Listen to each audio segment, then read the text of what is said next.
Swarnagiri colony వాసులందరికీ మనస్ఫూర్తిగా నమస్కారాలు తెలియజేసుకుంటున్నాను.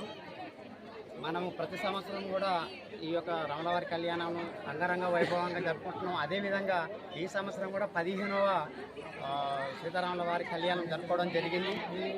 కాబట్టి ఈ విధంగా ప్రతి ఒక్కరు కూడా బాధ్యతగా ముందుకొచ్చి ఎవరి బాధ్యత వాళ్ళు నిర్వర్తిస్తే కనుక ఈ యొక్క కార్యక్రమాలు ఈ విధంగానే సక్సెస్ఫుల్ అవుతాయని నేను మనస్ఫూర్తిగా కోరుకుంటున్నాను. ఇంకా నేను ఇంకొకటి చెప్పదలుచుకుంది ఏంటంటే ప్రతి ఒక్కరు కూడా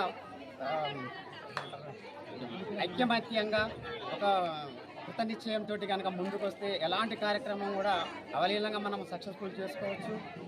మనం మానవులు తలుచుకుంటే కాదనేది ఏదీ లేదు. కాబట్టి ప్రతి ఒక్కరు కూడా నాది బాధ్యత, నేను కూడా ఒక మెంబర్ను, నాకు కూడా ఒక బాధ్యత ఉంది అని కనుక ఎవరి బాధ్యత వాళ్ళు నిర్వర్తిస్తే మాత్రం ఎలాంటి కార్యక్రమాలైనా మనం అవలీలంగా సక్సెస్ఫుల్ చేసుకోవచ్చని నేను మనస్ఫూర్తిగా అందరికి కూడా రిక్వెస్ట్ చేస్తున్నాను.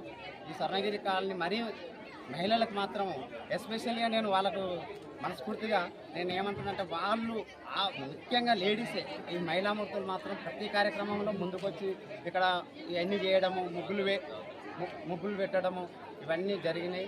అదేవిధంగా దాతలు కూడా మన కాలనీలో, మన స్వర్ణగిరి కాలనీలో దాతలు ప్రతి ఒక్కరు కూడా నేను ఇది చేస్తా అని ముందుకొచ్చి ప్రతి ఒక్కరు కూడా ఒక్కొక్క బాధ్యత తీసుకొని దాతలు ముఖ్యంగా చందాలు ఇచ్చిండ్రు, విరాళాలు. అదేవిధంగా దాతలు ముందుకు వచ్చిన వారికి అందరికీ కూడా మనస్ఫూర్తిగా ధన్యవాదాలు తెలియజేసుకుంటున్నాను. జై శ్రీరామ్.